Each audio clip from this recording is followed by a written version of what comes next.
people don't know that much about Orthodoxy in America, and even less about the Celtic Orthodox Church. Some people say it's a legend. Other people believe it's part of tradition. I am one that believes it's tradition, that St. Joseph of Arimathea, who took Christ down from the cross, he was a tin merchant and used to travel through Gaul, or France today, and go to England. And he was a follower of Christ. He became a bishop of the early church, and he built the first church on the British Isles in the year 37. It was an independent church. All of the churches had local bishops and were united spiritually, but independent. But then with time, as the Roman Church grew, it absorbed the Celtic Church into itself. From about the 11th or 12th century, we were absorbed by the Roman Church. But then to re-become what we were in our origins, the Syriac Orthodox Church consecrated 2 bishops for us.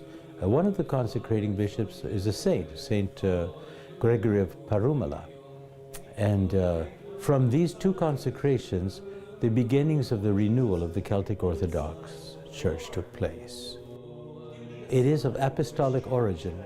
It's a sacramental church. We have the sacraments, the 7 sacraments, which the Protestants don't mostly have.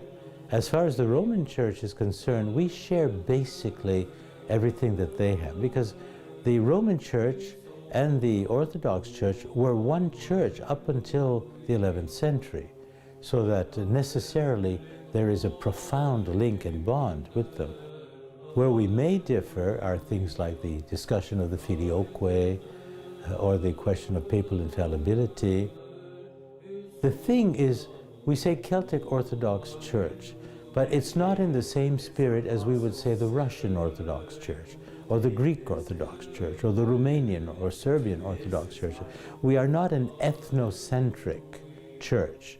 When we say Celtic, it doesn't mean it's only meant for the Irish or the Scots or the Welsh and so forth. It just happened to have been born in those lands. But the spirit of the church is what we give most importance to, so that you can be of German extraction, you can be of Scottish extraction, you can be of Italian extraction and so forth, and you are very much at home in the Celtic Orthodox Church, because it's the spirit of the church and its beliefs, of course, its faith, that are the key things for us here. Therefore hasten, O Lord, to hear us, and grant us your ineffable heavenly peace.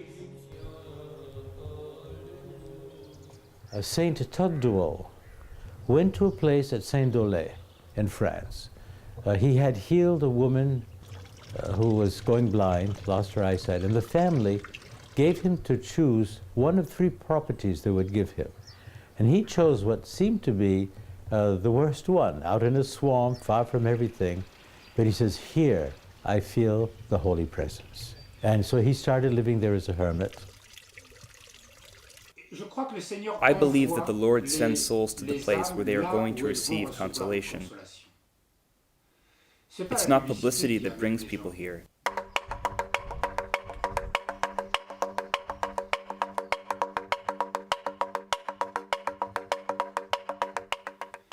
I didn't choose this church. He led me here and he prepared me in advance. The mission from the very start was to take Christ to the people.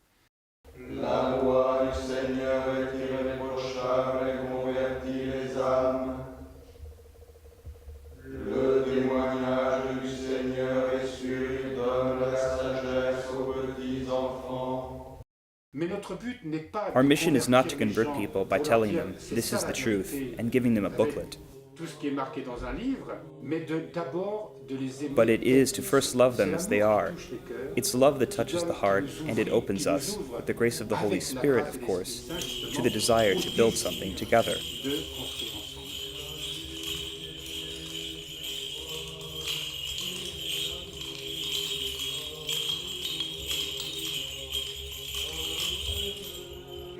You could go to an Orthodox church that has a polyphonic chant and a grandiose celebration of the liturgy, and a church building that is absolutely magnificent. But it's so much more than that. I believe that the people who come here, for example, and we are rather isolated. It is a monastery out in the country. The cities are not so far away, but it takes a great effort to get here. They come here because they're called. In the end, they became members not because it was the Celtic Orthodox Church. They came here because they felt they were at home, but more importantly, they found the Lord here. Et je tressaille d'allégresse sous le couvert de tes ailes. Our sister churches, they have had such ordeals in their histories, so many divisions, so many wounds, so many things that makes communion between them impossible today. In restoring our church, God gave us back what our church had at the height of her glory and splendor. The world today, the scientific world, rushed and consumerist, considers man to be a psyche and doesn't want to acknowledge the transcendent nature of the human being. That is to say, where we find the true person is where we find that man is made in the image and likeness of God. Car le Seigneur se complaît dans son peuple, il relèvera les doux et les sauvera. Alléluia. Les saints se réjouiront dans la gloire, ils exulteront dans le repos. Alléluia. Every church should be a response to the egocentrism that we find in the world today. It is not only for the Celtic Orthodox Church to teach this. People today have become so much idolaters of money and self-feeling, and they interpret even morality the way they feel like doing it. We are all sinners. We all have limits. We are all egocentric. But by divine graces, God has given us the ability to love each other just as we are. From there, He has also given us the ability to be transformed. The Celtic Orthodox Church is, I think, the perfect antidote to the spirit of wealth and self-service today. God always impresses us with the grandeur of His work, and it will continue to grow, I'm sure.